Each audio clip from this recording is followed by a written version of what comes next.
Merci, Monsieur le Président et chers confrères.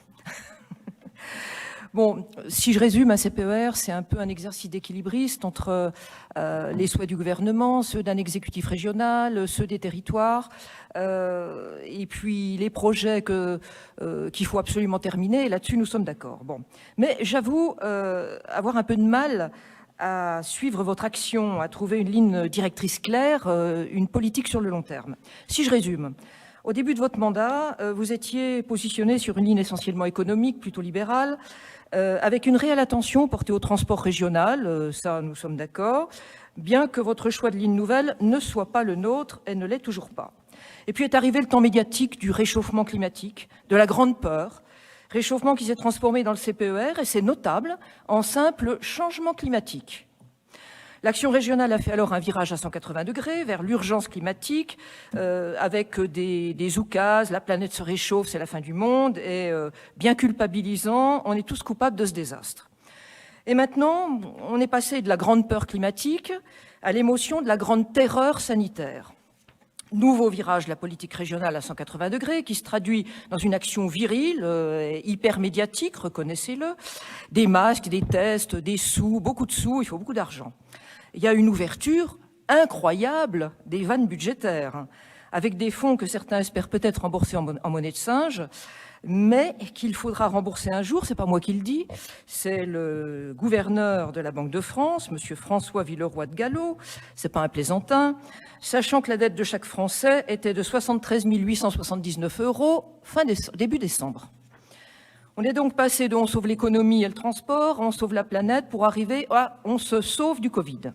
Et ce CPER, plan d'avenir, c'est le reflet un peu des orientations politiques régionales à géométrie variable. Il fait une sorte de mix en même temps de gloubi-boulga des différents choix que vous avez faits, avec une lisibilité financière qui n'est pas toujours au rendez-vous pour nous, puisque nous n'avons pas tous les éléments.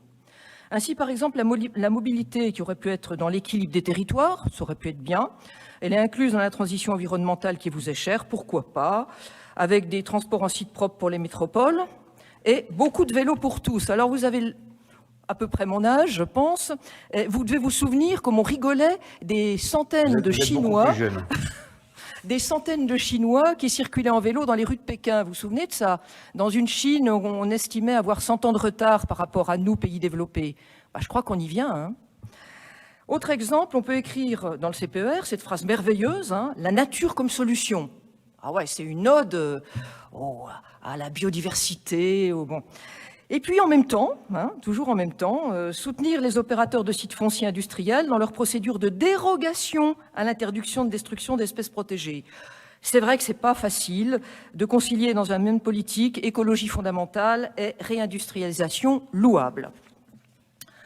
À ce propos, je ne sais pas si dans un avenir proche, nos TPE, PME et TI régionales auront pour principale préoccupation leur décarbonation, surtout avec ce qui se profile à l'horizon, c'est-à-dire une énergie nucléaire qu'on estime propre mais qui va disparaître, peut-être, et pour chez vous, un objectif d'énergie renouvelable qui me semble totalement irréaliste. Alors oui, à l'aide à la digitalisation que vous citez, la numérisation, oui au soutien massif à l'innovation, oui à toutes les actions de relocalisation de la production.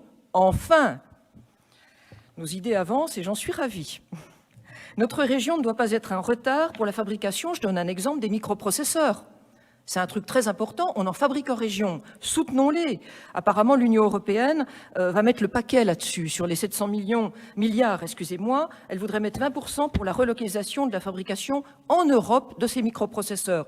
Allons-y, renforçons, accompagnons, stimulons. Il en va de notre souveraineté, et je vous ai trouvé peut-être un peu trop timide dans ce document sur ce sujet.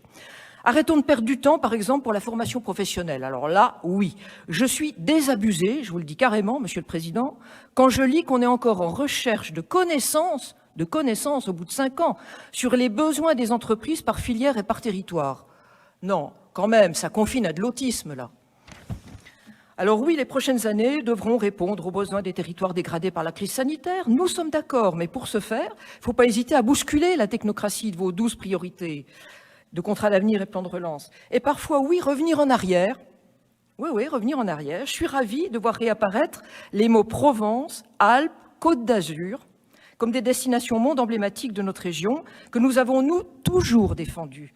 Ce sont des marqueurs identitaires forts qui rassurent dans ces périodes angoissantes et insécures dans tous les domaines. Alors bravo, je crois même que Frédéric Mistral vous aurait approuvé. Les arbres aux racines profondes sont ceux qui montent haut.